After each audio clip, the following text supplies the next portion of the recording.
Welcome everyone to another early Wednesday morning. Let me turn that a little bit down.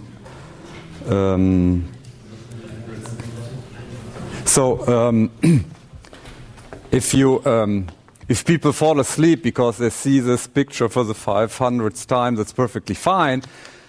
What I'm going to do now is, usually I write down last week or last weeks.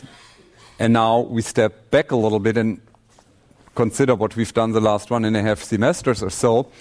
As you know, this 2-semester sequence deals with these 3 big aspects of modern cryptography. That means symmetric algorithms. What we did here, among other things, we did DES and 3DES, and we did AS, lots of other stuff, modes of operation, stream ciphers, brute force attack, blah, blah, blah, blah, blah.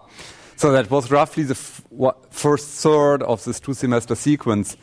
What you don't know, what we finished last Wednesday, is we finished asymmetric cryptography. So we're done, within this introductory course with the topic of asymmetric algorithms per se. What we did, we introduced all 3 families of public key algorithms that are relevant in practice. That means RSA, discrete logarithm, and last 2 weeks we did ECC. Okay, so we're done with that. Here's the timeline, right? Again, this is, October. You don't have to copy that. You can copy, but it won't be on the exam. Don't worry. Okay, so and yesterday I looked at the lectures and the syllabus and the layout of the course, and it turned out it is in fact almost 1/3, almost exactly. So this was roughly 1/3 here. 1/3 of 2 semesters is 9 weeks here. Okay, that was, I think, exactly 9 weeks here. Exactly 9 weeks here. And this is today. Okay, so this is May 11th, 2011. Okay, so we're here. We're done with this. We're coming from here. So what's left? We have about 9 weeks left or so, and we start today with this new area of protocols. It's usually not strictly protocols. It's a little bit like a protocol aspect in there. What's the main difference is from these 2 areas compared to the third protocol area is we're not only rarely introducing new algorithms. So what we mainly do is we take the stuff that we did here in the last 18 lecture weeks and try to build stuff with that. So it goes a little bit more towards application. We also look what are the other things we can do with these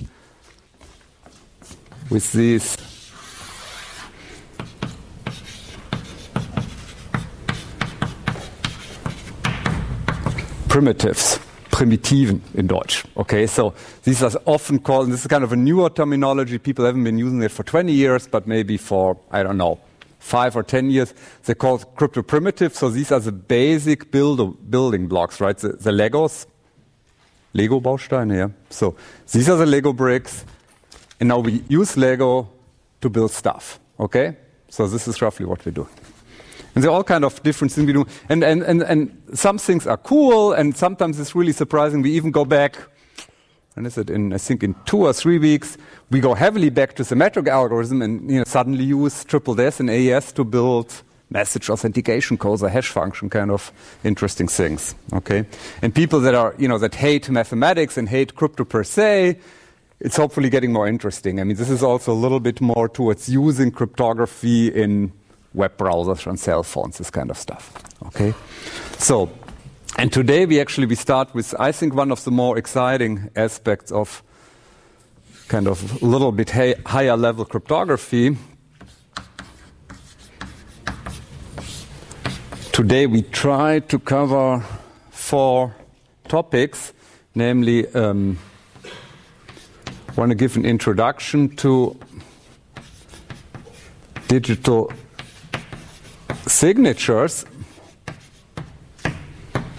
very important topic, digital signatures. Another big area in which we only treat very briefly here are security services, whatever that is.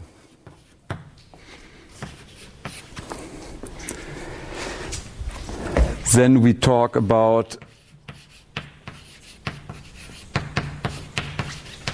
RSA digital signatures. That means how to build digital signatures using RSA. And maybe, and I want to put that in brackets here, an attack against RSA digital signatures. So this is in brackets because I don't know whether we will have enough time today. Okay. So also what typically happens from now on, there will be less mathematics, there will be less formulas, there will be less funny elliptic curve graphs on the blackboard. Again, it's very often we use stuff that we did before and we put that in a larger context. We use that to build new schemes, new applications. This kind of different notions. And actually today, particularly the first two chapters, are a lot of talking. Okay, so if you hate me talking, this is the wrong course for you for the next few weeks. Okay, so there's a lot more like understanding concepts as opposed to understanding mathematics or algorithms.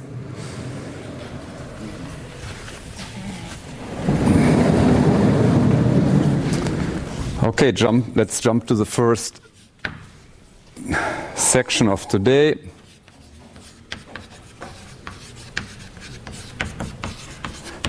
Introduction to digital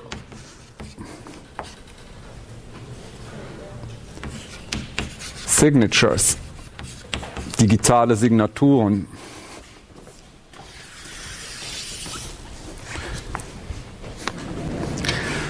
Okay, what is it? What do we try to do? And I always start from a pedagogical point of view. The goal, the objectives, the aim of this whole undertaking today is we want to have something like a signature-like, also Signatur-ähnliche, Unterschrift-ähnliche, signature-like function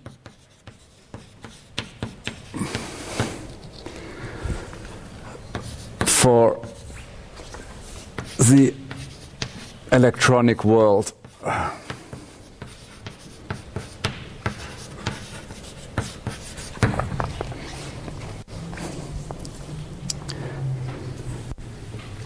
What I mean when I talk about signature-like, I mean actual, signature on a piece of paper. And I think this will be a pretty interesting discussion the next 20 minutes or so to look what happens when we sign in the real world and in the physical, in the paper world, and what happens if we try to do the same thing in the digital world. So let's first look at a conventional. What I mean with conventional is paper, okay? Signature. So you have 6 semesters, right, for finishing your bachelor's. You're 1.5 semesters through, so there's 4.5 semesters left. And after 4.5 semesters, you all get your bachelor diploma, right? Bachelor of Science in ITS with your name and your grades. Okay? You get that. So it's pretty tempting to Photoshop these things, right? And then you don't have to take the exams with me, and you understand the point, right? So it's pretty easy to come up with a faked one and you still get good jobs. So in order to prevent that, what we are doing as a society and as a department, we sign that. Okay, so you get a signature from our department head, from unseren Dekan, right? He signs every bachelor diploma or master diploma or whatever, diploma engineer, people in the old program. What do we try to do? Well, we say, well, you can maybe come up with this document in Photoshop, but you can't really generate the signature here. This is the underlying assumption. And why do we do that? What is in more abstract terms is, the signature here is a proof of authenticity, Authentizität, das authentisch ist, Authenticity,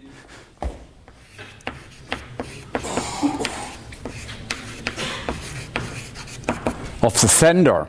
Sender being the issuer, somebody who issues that, who creates that, ausstellt, which is our department, right, or university. Okay, so this is what we're trying to do. If there's an original signature underneath, the assumption is it really comes from this person who, claims to have created that.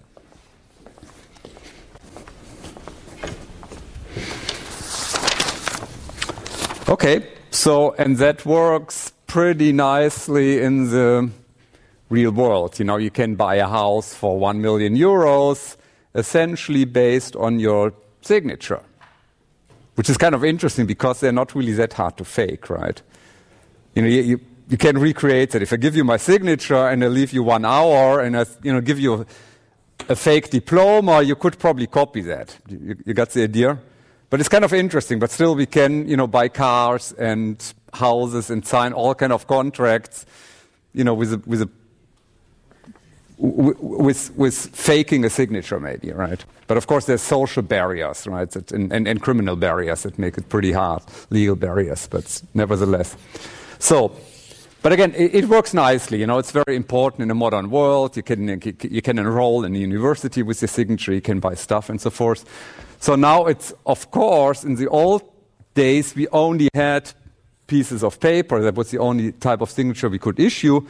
But now, for instance, if you do e-commerce, it might be very nice to, let's say, buy something on the internet in order to make sure you really bought it. You provide a signature. So what I'm trying to say, would be really nice to have a similar functionality for internet type of things, or in the digital world, or in the electronic world. Okay, so let's try the same. Let's try the same.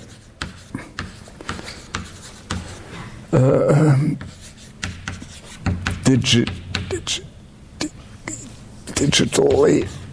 Okay, so now we don't have a paper document, we have an electronic document. We have a PDF file, right? A Word document or LaTeX or whatever. Okay. So now it doesn't say Bachelor of Science in IT Security now. It says 001101 blah, blah, blah, blah, blah, blah, blah. Okay. It's a PDF. If you open a PDF with an editor, this is what you see, right? You really see hex data typically, but it's zeros and ones. So this is your document.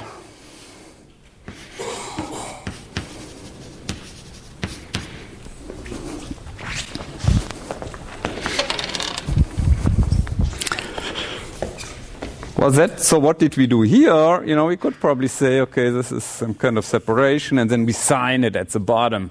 Okay, and what do? We have some kind of unique biometric thing, right? We have a unique line with a pencil. So let's do the same, but instead of picking this graph, this Schriftzug, I pick a 0-1 combination, really long, 1,000 bits. So Christof Paar, I pick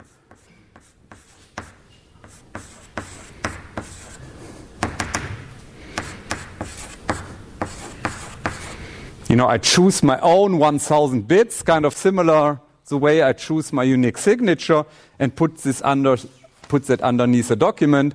And now from now on, every time I want to send an email or a PDF document that is digitally signed, I put my unique 1,000 bits underneath. Okay?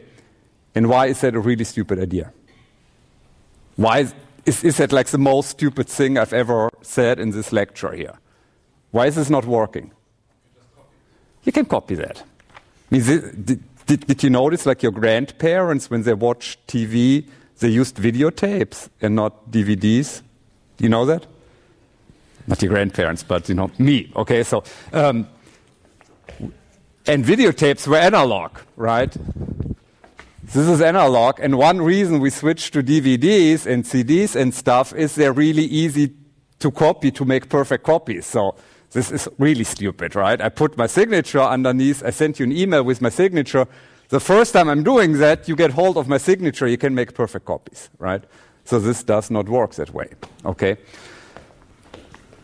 What do we do? Well, and now, and this course, this 2-semester course, is not really about making funny, contract things, right? But it's about cryptography, so maybe we can use something with cryptography, and we can.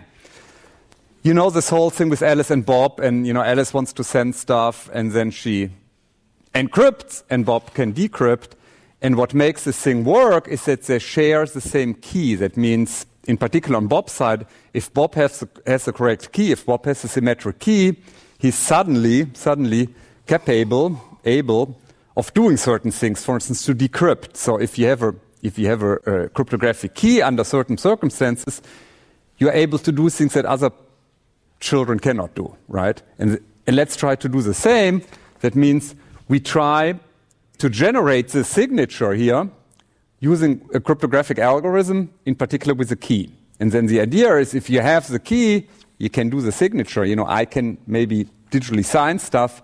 If I have a cryptographic key, if you guys don't have the key, you cannot fake my signature anymore, okay? So how do we do that now? And that's, of course, a huge fundamental difference from the paper signature. We take our message, which let's call that X, the document, like plain text X. We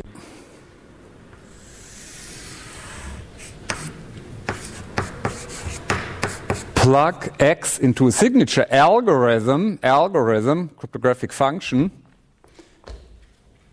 and we use a key here at this point, okay? And then the output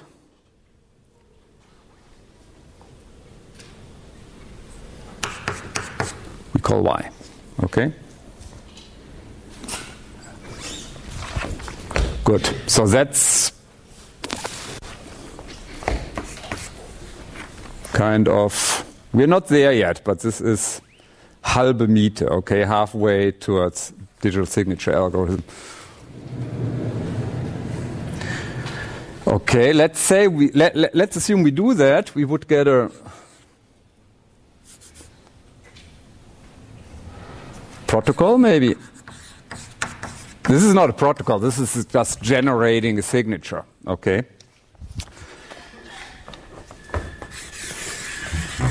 So let's assume this is a space, the universe of all possible messages. This is which is actually called sometimes the message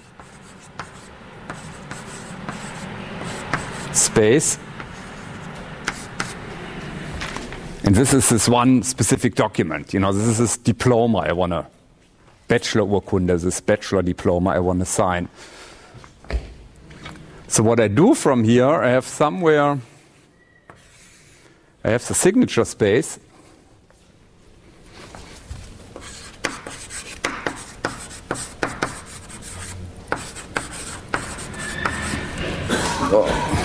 Just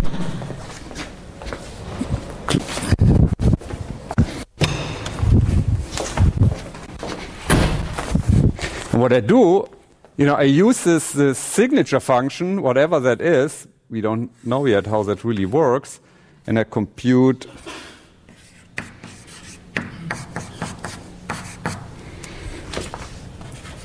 one Y point, one signature, okay?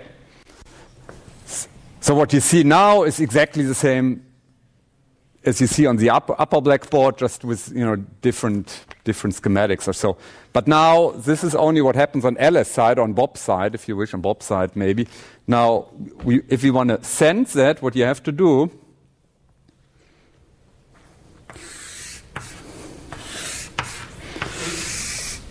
you have to take both X and Y, that means the document and the signature.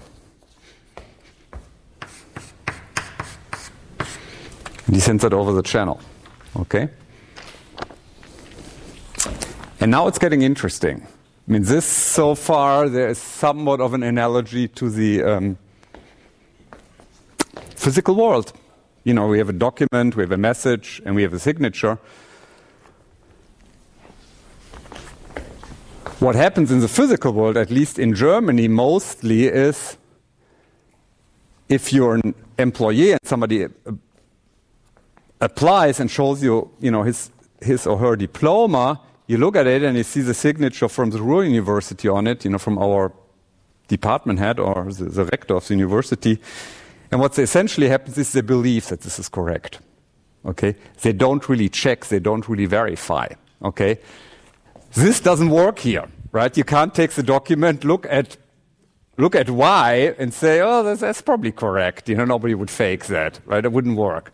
Which is actually interesting. I have a friend of mine who studied with me is married to a woman from Spain, and that's different. They had at some point they needed some Anerkennung of her diploma, and they went or some translation, and they went to City Hall, zum nicht Standesamt, Einwohnermeldeamt. Okay, and so they needed, I think, like a translation or something that this is an original diploma. So what they did, they had the signatures of the current university president, of the rector. They had in City Hall, im Einwohnermeldeamt, but this was an older diploma, so that wasn't current anymore, that wasn't actual. So they wouldn't give her the stamps. They wouldn't say this is like an original diploma. So what they actually did, they had a list with the original signatures, and then they actually compared, how does the signature on the diploma look. So you can do that, but mostly in at least in Germany, people don't check that. Okay, so but again, we have to do that definitely in the digital world. So what we need here, we need a fancy word for saying we have to check, we have to verify. That's a fancy term of saying the same. So what we need here is a verification function, which is called ver, V-E-R, which again needs as input both the message and the signature that belongs to the message, together with a cryptographic key. And now there's the first question, which is, I don't know, it's maybe a simple question. What is a possible outcome of such a check, of a verification? What can happen? What can the verification function tell us? How many bits of information do we get out? 1 bit. It's go or no go. It means either this is a valid, a true signature, or this is an invalid signature. There's only 1 bit of information. Why am I stressing that? Later on, we end up using RSA for this stuff. So you might, again, do arithmetic with 2,000 bits and stuff, very big calculation and square and multiply, blah, blah, blah. But the end statement is only go or no go. Unlike encryption, typically we encrypted the whole message, and the ciphertext, of course, is 2048 bits, for instance, in the RSA case. Here, we only want to have 1 bit of information. Okay, so let's formally we can put it this way. So this is true, comma, if Y is valid signature, or it has a value false if Y is invalide Signatur. Okay.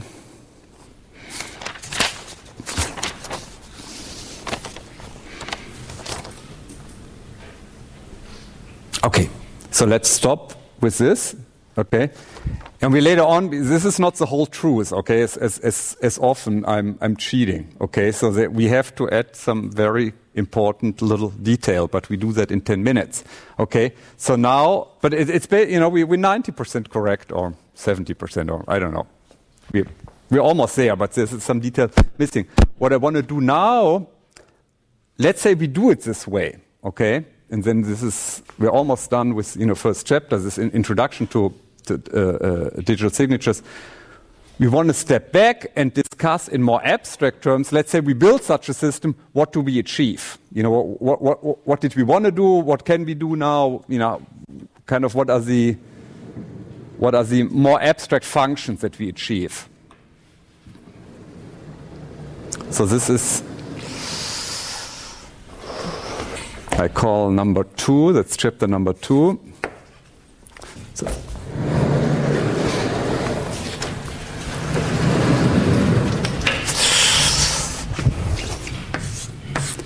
We're almost done. Again, we're going to come back to this chapter, but first let's start with the second chapter because it makes sense at this moment in time.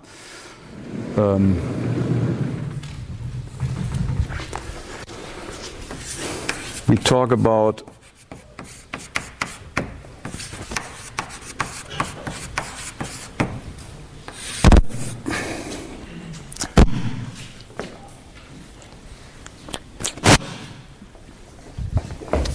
microphone cable.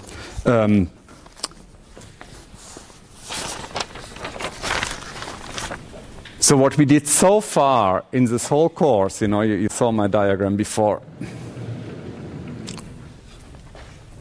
We talked a lot about algorithms. By now we have like 10 or so crypto algorithms introduced in the last, 18 weeks or so. What we rarely did is we didn't really talk about what we can do with them. Oh, let's see.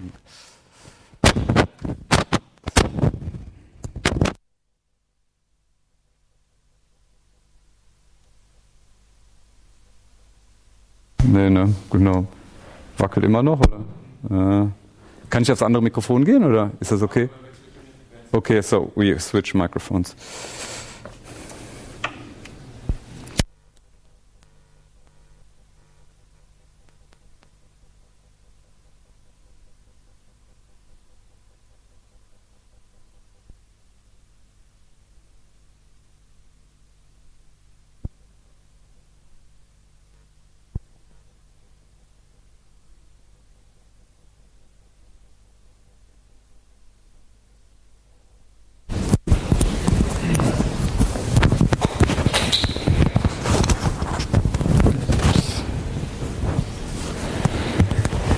Okay.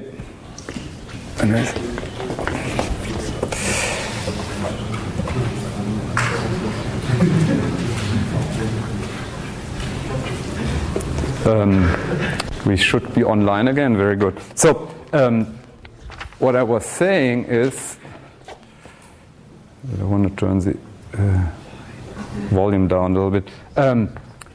So, when we did the algorithms, you kind of believed you were doing something meaningful, something that makes sense, but I was a little bit cheating here. I didn't tell you very much what we can use them for. Actually, my main motivation was only one very, very simple thing, probably the most simple thing you can do with cryptography, namely doing actual encryption. Okay? But in reality, there are many, many other things you can do besides encryption, and this is that's the discussion we start to do now.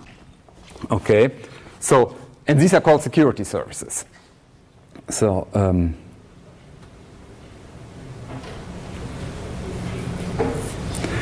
the definition here is the objectives, the Ziele in German, right? The Ziele, the objectives of a security system are called, in quotation marks, security services.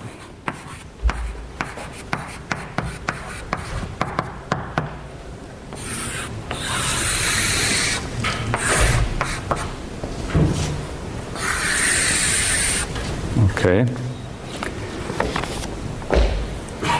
And now I want to talk a little bit, and there are many. There's like, I don't know, you can come up with a dozen or so security services. In practice, they're not all equally important. And what I want to introduce to you now is the four most important ones, the most crucial ones, the ones that are most often used. Okay.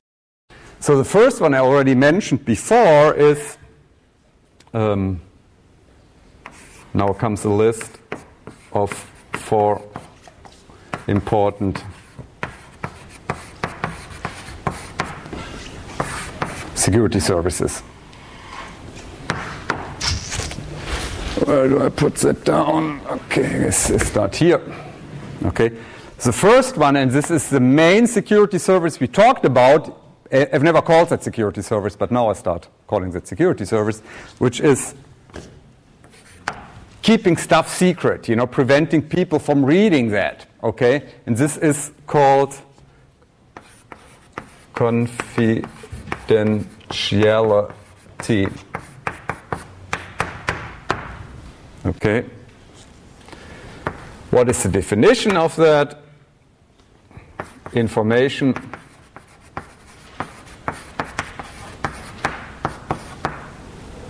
is kept secret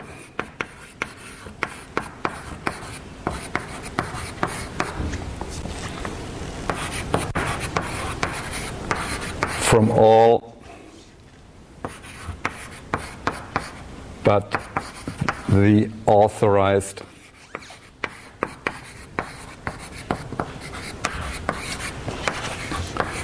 parties.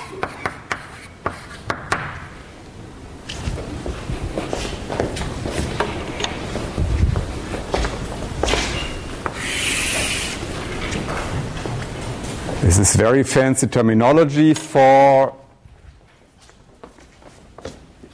this is this picture here. We do encryption, unsecured channel. We do decryption, okay? This is, I think I did that in the first lecture back in October, okay? So, and this is the main motivation, was the main motivation I've been using for 1.5 semester, to keep you awake, is saying, this is what we're trying to do. We send something over an unsecured channel. There's Oscar tries to eavesdrop, so we try to keep things confidential. So what do? We use mainly symmetric encryption. We can also use public key encryption, asymmetric encryption, right? We know how to do that. So now let's look at this protocol here.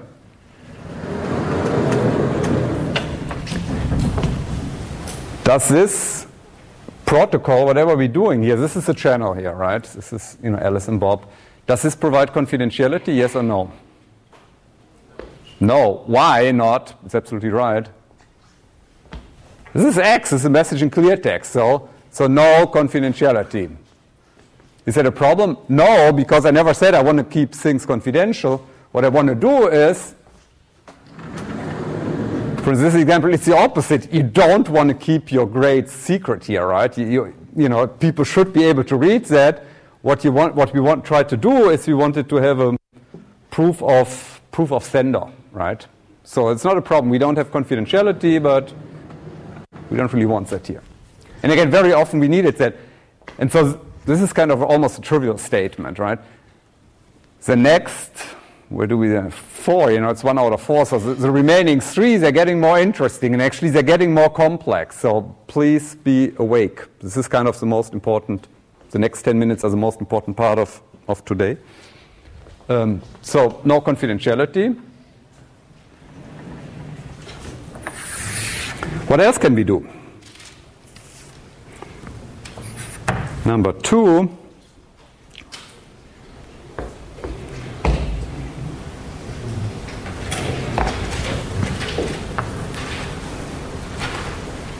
is message authentication. What do we mean by that? We mean that the sender of a message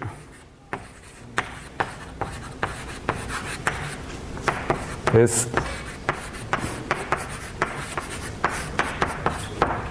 authentic. Okay?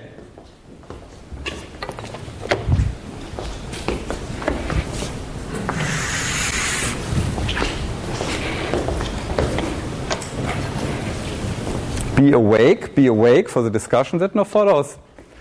Do we have that here? That means this is Bob. Bob receives X and Y.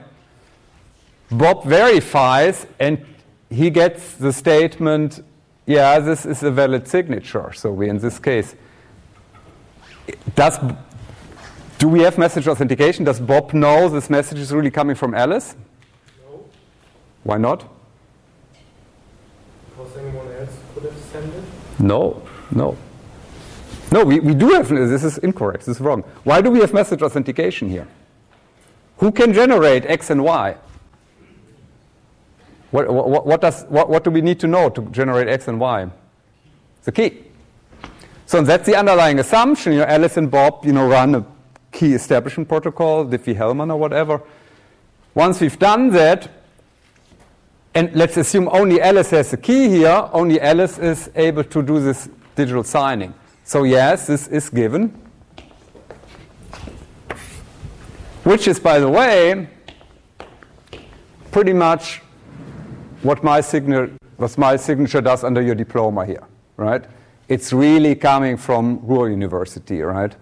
Yeah, it's really coming from Alice because only Alice has the key, okay? So this works. So the main objective, the main goal is achieved. We're done for today. We're not, okay? But it's, when we started out, what was this goal? You see that goal, signature-like function for the electronic world we have. This is a signature-like function for the electronic world. But we have much more, and this is now the discussion that follows. Now it's getting more and more interesting. What we also get en passant, im Vorbeigehen, is message integrity. And I put message in parentheses, in Klammern, because it's often just called integrity.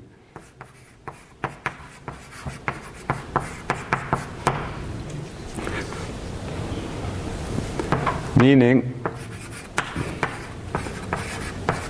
message has not been modified during transmission.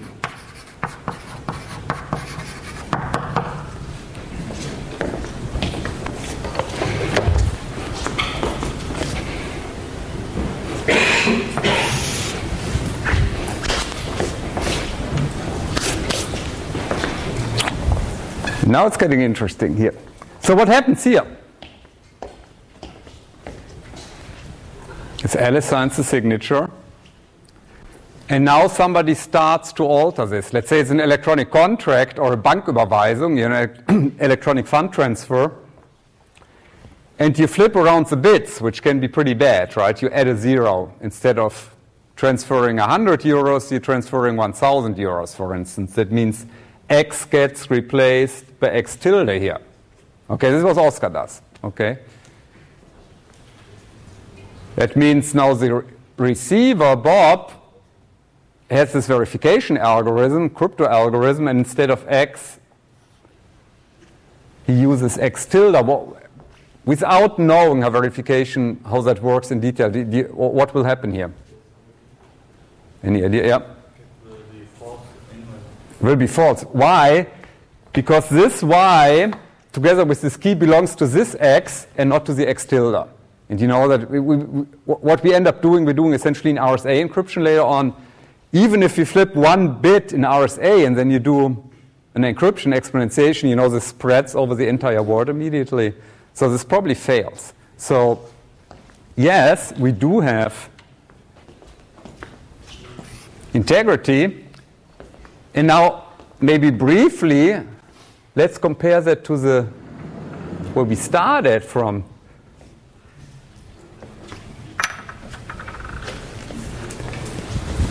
Somewhere there's your overall grade, your Gesamtnote. Können wir leise sein? This is important. And this is not difficult, but it's important. Okay? It's not as difficult as elliptic curves, but it's important. Somewhere there's probably your overall grade, your Gesamtnote, right? And let's say you have a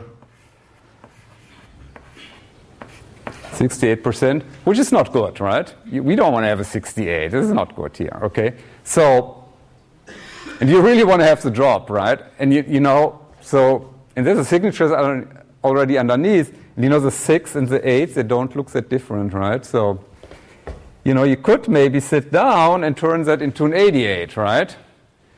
Does this signature protect against this? No. Okay. So, what I'm trying to say here is the traditional analog piece of paper signature does not provide any type of data integrity. This does. Okay? So even we try to do something differently. We only try to generate sender authenticity, message authentication here at this point. We get for free, so to speak, we got message integrity, which is not bad. Okay? So now comes the most important 5 minutes of this lecture. Namely the fourth service, which is also the least intuitive one, also der am wenigsten naheliegende. So I need somewhat of a discussion just to explain what we're trying to do here. Okay.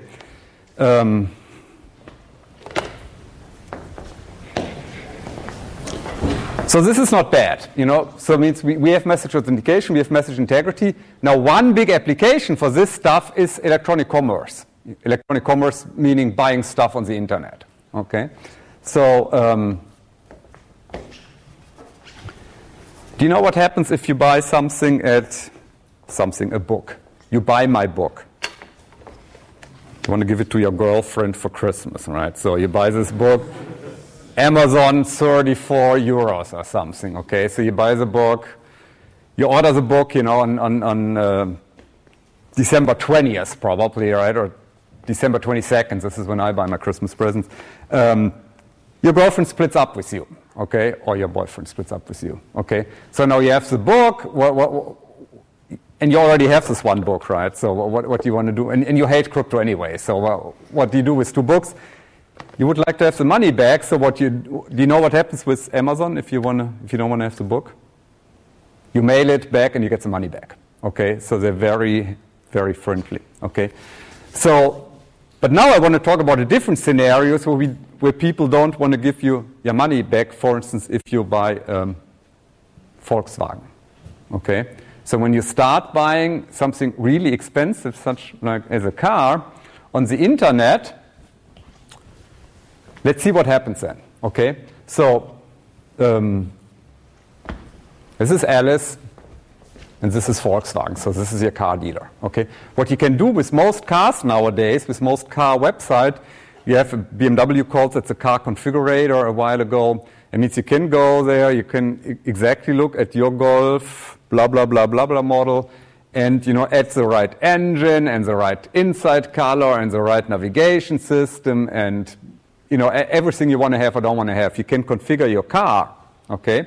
Let's say we do that here, and let's say you have a really bad taste, okay? For instance, in the book I talk about, I think, you order a pink car, which is already pretty weird, with an orange seats or something, right? Like really ugly, okay? Everybody with me? Really bad taste, okay? So you order that, and it's 20,000 euros, that thing, okay? You digitally sign that with this algorithm, Volkswagen and you have the same, somehow you run a Diffie-Hellman, so you agree on the same key here.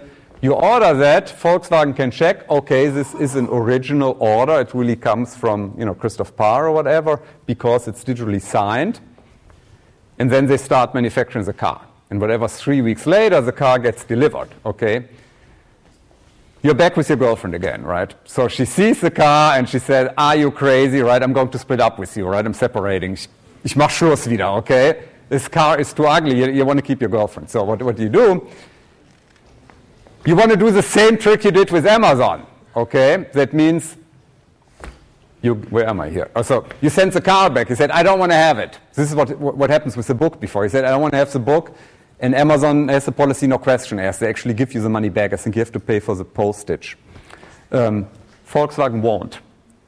They're not dumb, right? I mean, they see the car and say, wow, this is ugly. We're never going to sell that car again, right? I mean, they just lost whatever, 10 or 15,000 euros manufacturing the car that they can never sell again.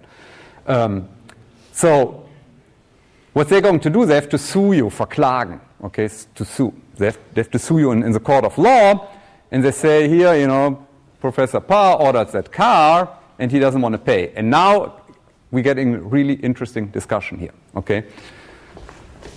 So myself or my lawyer, there are two things we can say. We can say, the first thing that we say, well, we never ordered that. And then Volkswagen says, oh no, they did order that because this is the order. This is a web form, right, with the car configurator, all the data. And this is this valid signature. And, only Christof Paar has this key here. Okay? So he must have shown that. So, and what is my argument at this moment here? What am I doing to say so that I don't have to pay 20,000 euros for a really ugly car? And I'm losing my girlfriend. So what? I don't want to have the car. I want to keep my girlfriend. So what do I do? Which is a legal argument hier? Was ist das juristische Argument? Ja, oben. Können Sie in Deutsch machen? Who can fake the signature? Volkswagen, there's one other party on planet Earth, there's one other person, one other entity who can come up with a valid signature, which is Volkswagen.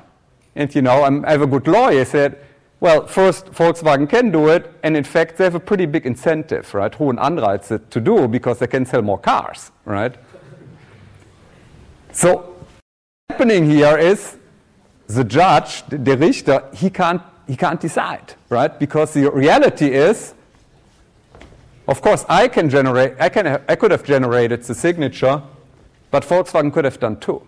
Okay? So we have this dispute, and there's no way for, in cryptography that's called a neutral third party, neutrale dritte Partei, like a judge cannot decide who has done that, right? Okay, and this is a very important security service. This is called non-repudiation. Repudiation.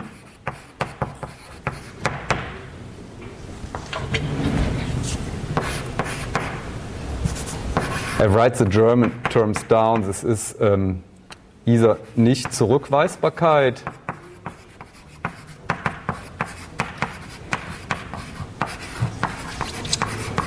I love those German words, right? I only have a blackboard long. Nicht-Zurückweisbarkeit oder Beweisbarkeit, which is simpler. Provability, okay?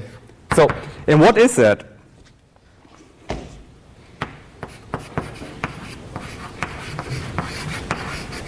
The sender of a message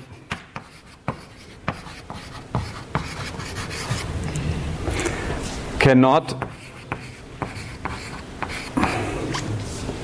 deny, kann nicht bestreiten, cannot deny the creation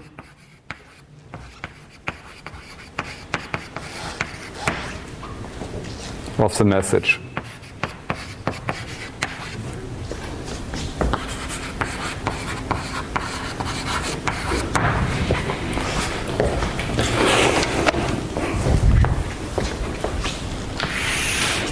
Okay.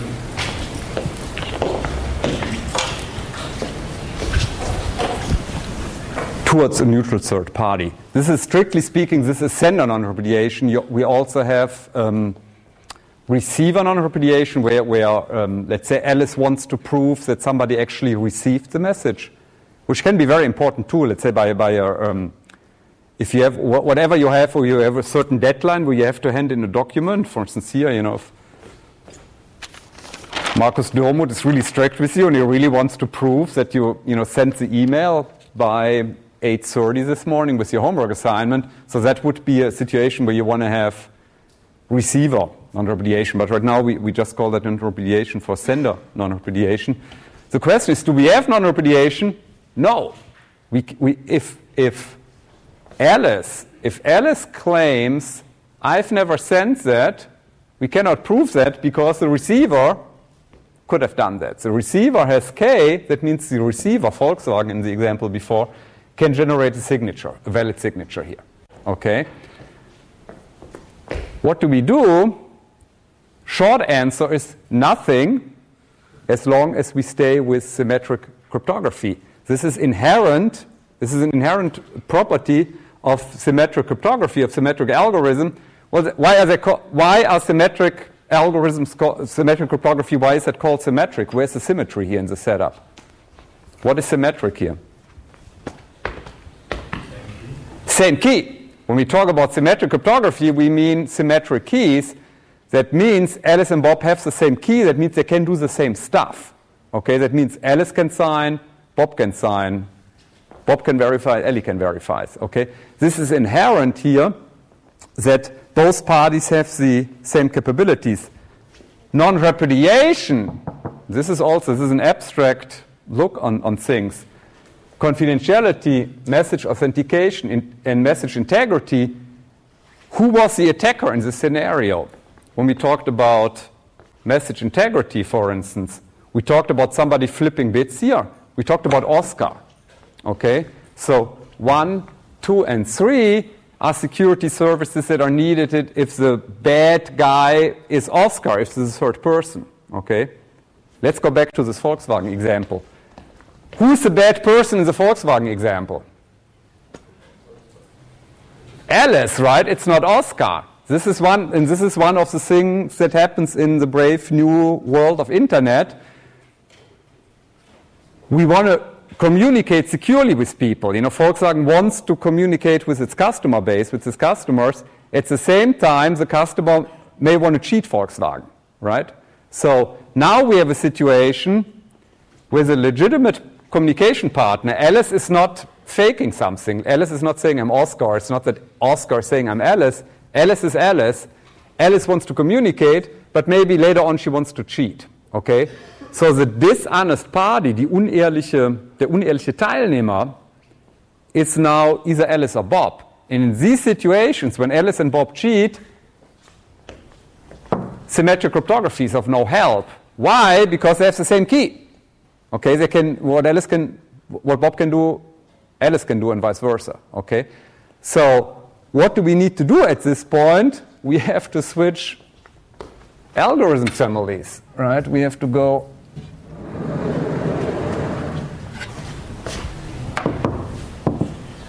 We have to switch to asymmetric cryptography, and there's, for instance, the Handbook of Applied Cryptography, which was kind of my Bible for many years.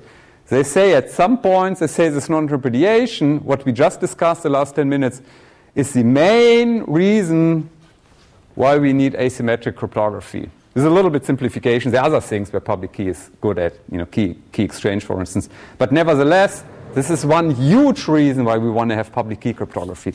So what do we do now? We modify the protocol with colors. So we go back here. So what do we do?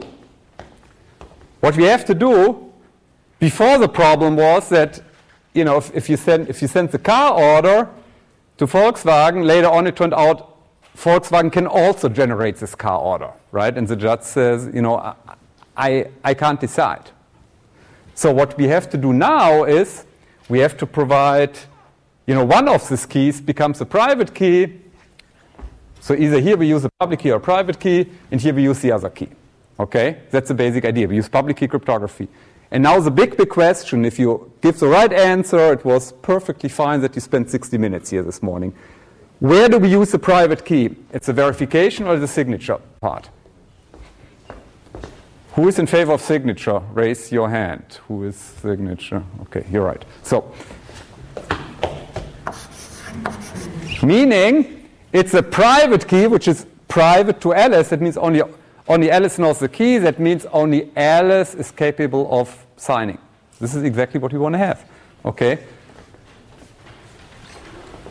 So which key does Bob get? Which key is used by Volkswagen is the, surprise, surprise, the public key here. Okay? Which is also good because we want to make the public keys easy to distribute, right? It's on my public key is literally on my website. If you go to the website of my research group, you click on people, you click on Christof Paar, you'll see my public PGP key. Okay, so this is easy to distribute, and this is great because we want to make it easy for people to verify, right? If you get I can send you an email, through Blackboard. I can send you an email if I want to, digitally signed. You can verify that, and you need my verification key. Well, you get that from my website here. Okay, so this is a good setup. That this is a public key. It's the first great thing is I use a private key here. Only me, I can assign messages. And then the publication is easy because everyone can verify by just downloading my key from the website. Okay, this is very simplistic, and I didn't address a lot of nasty attack kind of things, but this is the basic idea. Okay, so maybe let's step back for one more minute. Let's go back to the Volkswagen example. Now it works nicely. Again, you still have a really bad taste. You configure this car, orange, pink, blah, blah, blah. You sign it with your private key. It's being sent over. Volkswagen manufactures the Golf. Golf gets sent. You again say, I don't want to have that. And what you really say, I never ordered that. Again, Volkswagen drags you to the court and schleppen sie zum Gericht. And now it's really easy. Now your Volkswagen says, oh, Professor Paar must have generated that because this is a car order, this is a digital signature. I can verify this. This is Christof Paar's public key here at this point. And now I'm stuck. I cannot say, oh, no, I didn't do it. Volkswagen signed it. Say, no, because this is my private key. Only I have my private key, which is maybe, buried in my Geldkarte or a neue Personalausweis, right? It's a new German ID card. You can do this kind of things with the neue Personalausweis here. So you can provide this. And nobody else can, including the receiver of the message. This is kind of the cool thing. The receiver can verify, can say, yes, this is a valid message, valid signature, or an invalid one, valid. But the receiver cannot generate signatures by himself. So this is a cool setup. You can go back to sleep. That's the important thing for today. So now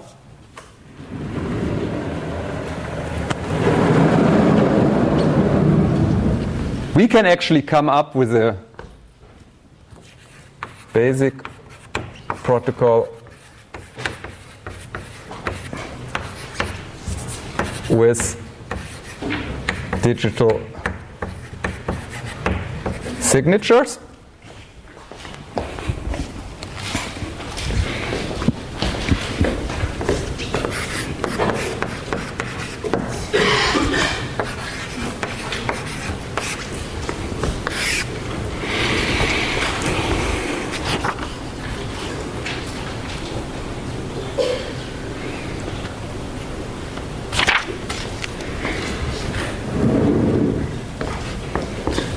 So Alice generates a key pair, K private Alice, K public Alice,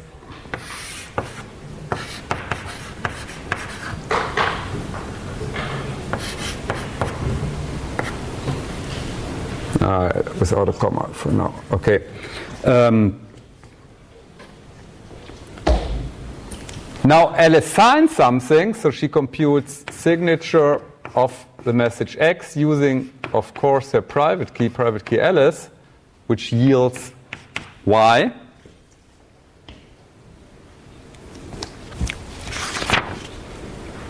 Actually, I called that in the book, and let's call that S from now on, okay, not Y.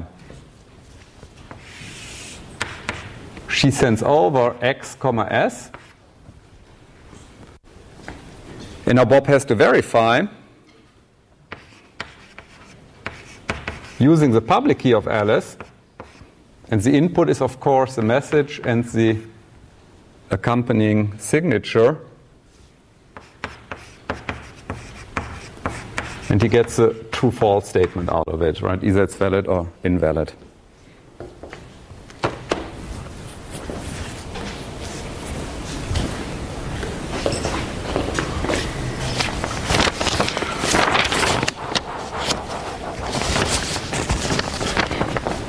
Okay, so, and this is, and by the way, what you saw before with the symmetric setup, okay, where this was K and this was K, so not private key and public key, but just symmetric keys, what you saw here is this also has a name, and actually we're doing that in 3 weeks or 4 weeks. The same picture, without public and without These are called message authentication codes, or MACs. Okay. And again, we're going to come back. This is very, very useful. It's part of your web browsers. Web browsers heavily use MACs if you do a secure connection. But this is a different story, so we're going to talk about that later. So now we're done with the second chapter. And we're done. Okay. So now the very nice thing about this topic is, in order to build, what typically happens in the past, I gave some motivation to do a crypto system, and then we did 2 weeks elliptic curves, right? It was really hard to do the crypto system. This is not true anymore because we did all the crypto system. You'll see now, for instance, doing RSA digital signature is super easy now, which is kind of surprising. So all this blah, blah, blah, blah, blah, Volkswagen car order, this was kind of hard and longish. But now actually doing the math, doing the crypto is pretty easy from now on. Okay? It will not always be the case, but often. Okay? So now we want to look at a way of realizing that. The big question, obviously, here, the big question is, what is this function and what is the verification function? It turns out in the RSA case, it's very easy. There are all kind of different signatures out, but RSA is a good example. So that will be chapter number 3, RSA digital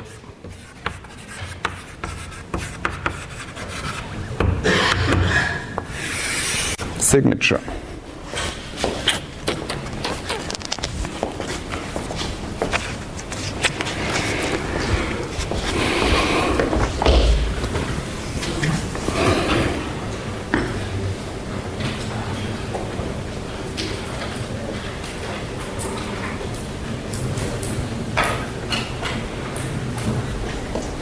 So first we have the setup phase. What is setup phase in public key cryptography? This is mainly computing the key pair, public key and private key. The setups, we compute K private Alice, which is this parameter D. This is this whole thing with Euler's phi function and two random primes, blah blah blah blah blah. We're not doing that again. You did that in the, for your first exam. Then Alice computes her public key, which is the modulus n and the public exponent e. Okay. And now comes the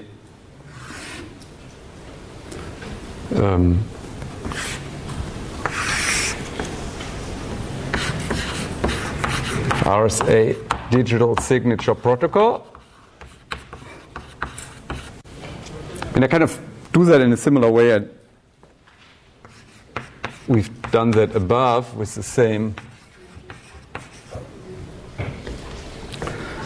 So what Bob does here is, he has what Alice does. Alice has these two parameters here.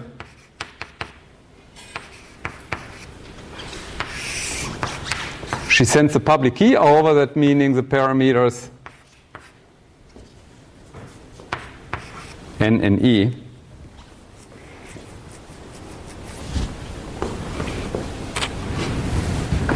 Now Alice computes the signature. She computes S, which is the signature using the private key.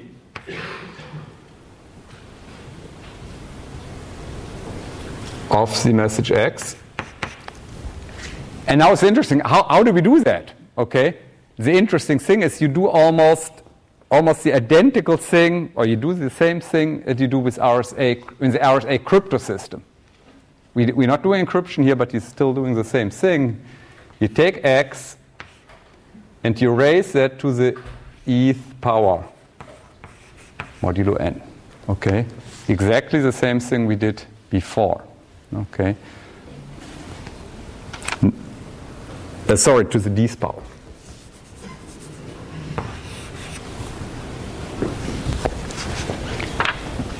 Does anyone know why I wrote e there? Why I made this mistake? What do you do with RSA encryption? What do you take x to the e, right? For encryption, you take the public exponent. You remember this analogy, the Analogie with the mailbox, right? Everybody can encrypt, use the public key for encryption. And that's the public key. Yeah? That's what you do with RSA encryption. In RSA digital signature, you want to have the secret here in the exponent, right? You want to have the secret exponent. Why is that? That was the discussion before.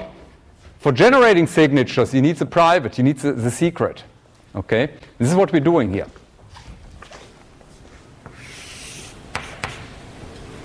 Now what you send over is, this is very important, is X together with the signature. Don't send just the signature over. Just the signature doesn't mean anything. It's just a random 2048 bits. Now what Bob has to do, Bob has to verify. That's the other big unknown, how to verify.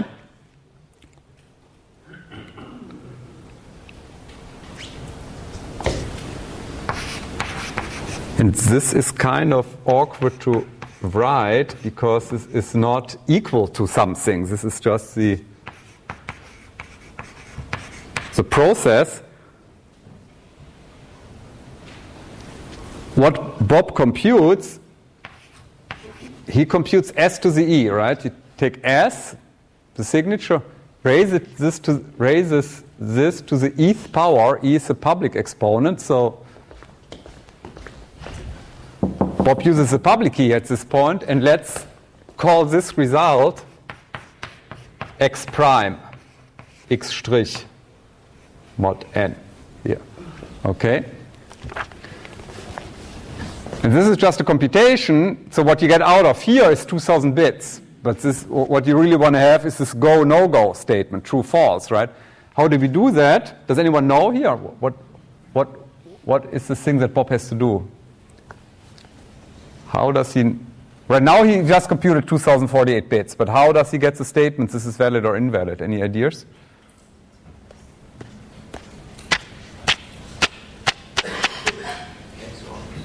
Not XOR. He simply has to check this x prime that's computed, is this the same x as here? Okay, so he has to check is x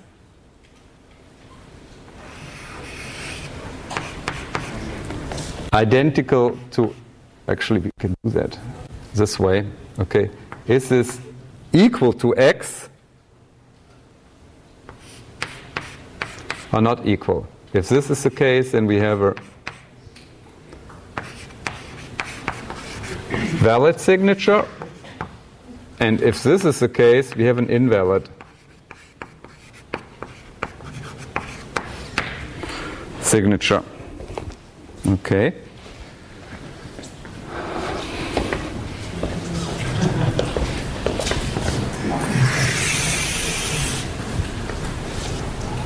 Here comes the proof of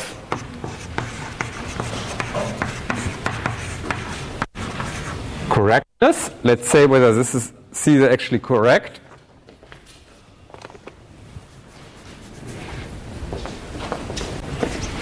What happens here is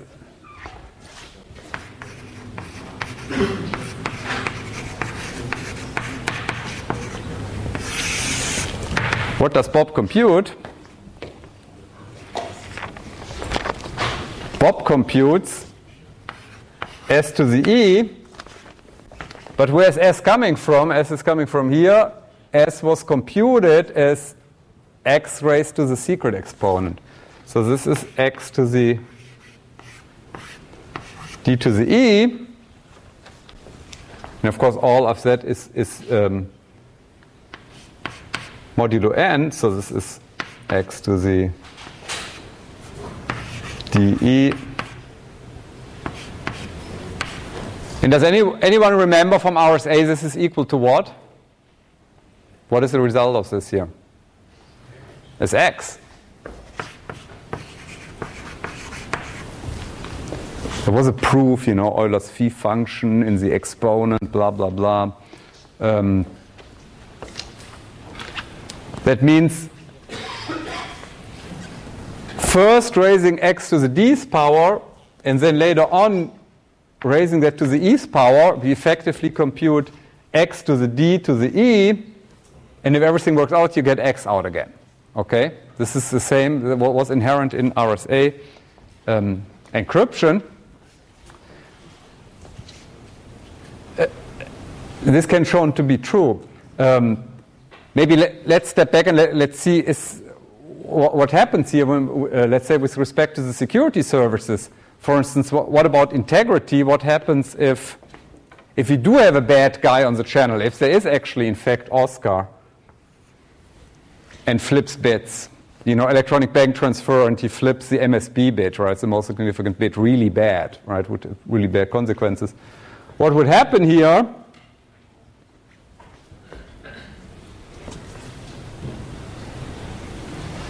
What would happen here is,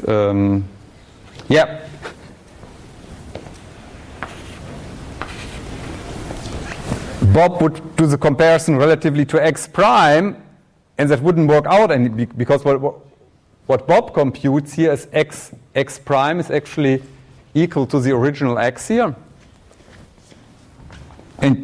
But now you don't have x anymore. You have x prime with the flipped bit. That means you would be in this case here, right? It says these are not equal. So you have integrity, you have, of course, you have sender authenticity. If this actually checks out, if in this case here, Bob knows this is coming from Alice. Why is that? Because only Alice has the private key, the correct private key here at this point. And the third thing we discussed is non-repudiation. Yes, we do have non-repudiation because if there's a dispute, a fight in court, if there's a dispute, Alice can prove, Bob can show, Alice must have generated the signature here. Okay, so the last thing for today, actually, we're not doing number 4. The last thing we're doing is, very briefly, it's a very practical thing, computational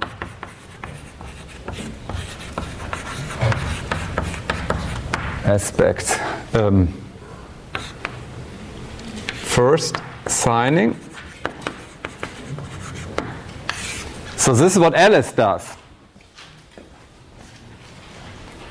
What is the computation Alice has to do when she signs? Well, this is a signature scheme. She has to compute x to the e. What kind of algorithm do we use at this point here? Very good. Square and multiply algorithm.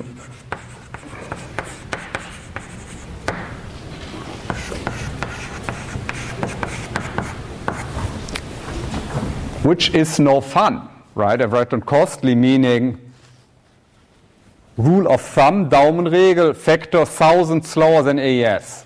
Okay? Doing one AES encryption is this, let's say, it takes 1 millisecond. This takes 1 second. Okay? It's very rough rule of thumb. Public key is a factor 1,000 slower, sometimes a factor 100. It's really slow. It's no fun. So now it's different for the verification.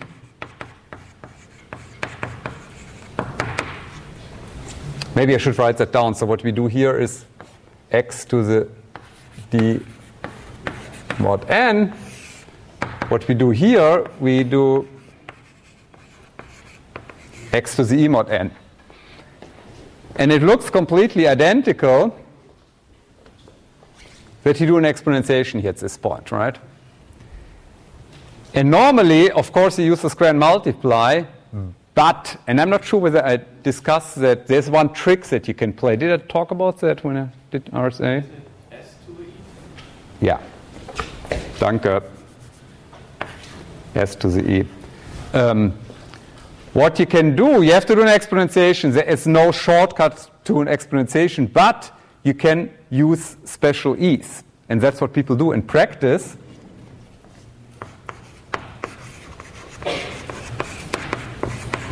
often